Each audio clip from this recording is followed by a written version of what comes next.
हरे कृष्णा, राधे राधे सभी को। स्वागत है आपका हमारे YouTube चैनल पे।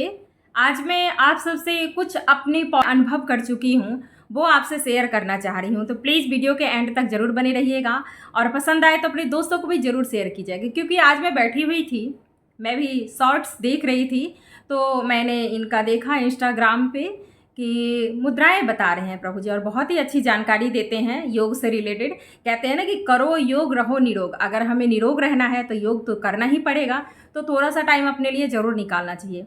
लेकिन मैं आपसे ये कहना चाहूँगी कि मैं पहले देखा करती थी, करीब ये 1993 की बात है। तो सुबह सुबह अर्ली मॉर्निंग 4 बजे उठ करके और स्नान करना, ब्रह्म मुहूर्त के टाइम में स्नान करना, और फिर योग कैसे किया जाता है तो अलग से योग नहीं किया जाता था। मैंने जो देखा हुआ है कि अपने गुरुवर को देखती थी कि सुबह ब्रह्म मुहूर्त के टाइम में स्नान करके और फिर माता भगवती की आराधना करते थे, पूजा करते थे। तो स्नान के बाद जब माता के सामने बैठते थे तो मंत्रों के द्वारा अपने शरीर को शुद्ध किया जाता था। और उस टाइम शुद्ध करने में न्यास, बहुत सारे ध्यानम, ये सब माता भगवती की पूजा से पहले करना पड़ता है। और आजकल मैं पंडितों को नहीं देखती हूँ करते हुए, इसलिए मैं ये वीडियो बना रही हूँ कि उस टाइम हम देखा करते थे कि पहले मंत्रों के द्वारा, क्योंकि मंत्रों में बहुत शक्ति होती है। और जो लोग इस चीज़ को नहीं मानते हैं तो वो मान लें, क्योंकि मंत्र ऐसी चीज़ है कि अगर उसे सही तरीके से उपयोग किया जाए तो उसमें इतनी शक्ति होती है ना कि वो कुछ भी कर सकता है इंसान उससे। लेकिन अगर उसका गलत वे में इस्तेमाल करेंगे तो उसका निगेटिव प्रभाव भी पड़ता है। तो हम उस टाइम देखा करते थे, जैसे इन प्रभु जी को आप देख रहे हैं स्क्रीन पे, कि इस तरीके से मुद्रा बता रहे हैं ऐसे करके, और फिर ये शंख बनाना, ये थायराइड के लिए बता रहे हैं। ये बहुत अच्छी चीज़ है, बहुत ही अच्छी जानकारी है कि अलग से बैठ करके समय नहीं मिलता है लोगों को और कर नहीं पाते हैं, तो इस तरीके से वीडियो देख करके अपने आप को अपडेट कर सकते हैं। और इस तरीके की मुद्राएं करने से वाकई बहुत फ़ायदा होता है।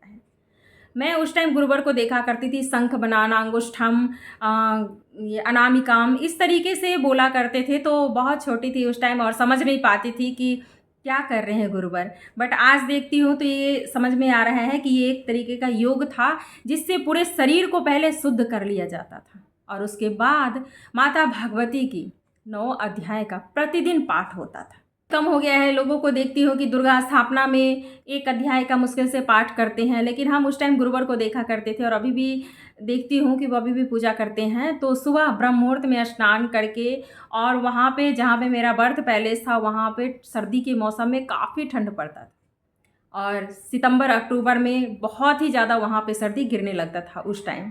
वो हार सिंगार के फूल लेकर के जाना मंदिर में, हम लोगों का बच्चे के अंदर वो भावना डाली हुई थी कि माता भगवती आई हैं, तो उनके दर्शन करने के लिए हम जाते थे। और इतनी हम लोग के अंदर क्रेज़ था कि सुबह 4 बजे उठ करके स्नान कर लेते थे। और एक फ्रेंड थी, मेरी सहेली थी वो, और दोनों मतलब मेरी चाचा की लड़की थी, तो हम दोनों बहनें बहनें ही सहेलियां थी, और दोनों हम स्नान करके और सुबह 4 बजे कोई डर नहीं लगता था, और पैदल पैदल बिना चप्पल जूते के मंदिर जाते थे। करीब घर से 2 किलोमीटर पे मंदिर था, और वहाँ पे इस तरीके से हम लोग पहुँचते थे। तो देखती थी कि गुरुवर स्नान कर चुके हैं, और हम लोग 4:30-5 बजे के करीब वहाँ पे पहुँच जाते थे। तो उस वक्त प्रभु जी पूजा में लग जाते थे और पूजा करते थे। तो हम उनका पूजा प्रारंभ जो होती थी वो इसी तरीके से ध्यान मुद्रा योग करके, और उसके बाद अपने आप को शुद्ध करके पूरा नियम धर्म के साथ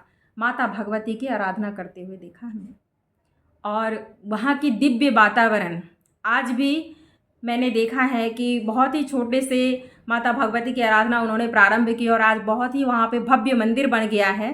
तो वैसे वो राधा कृष्ण के भक्त हैं, लेकिन स्टार्टिंग से ही माता भगवती की आराधना पूजा किए हैं वो।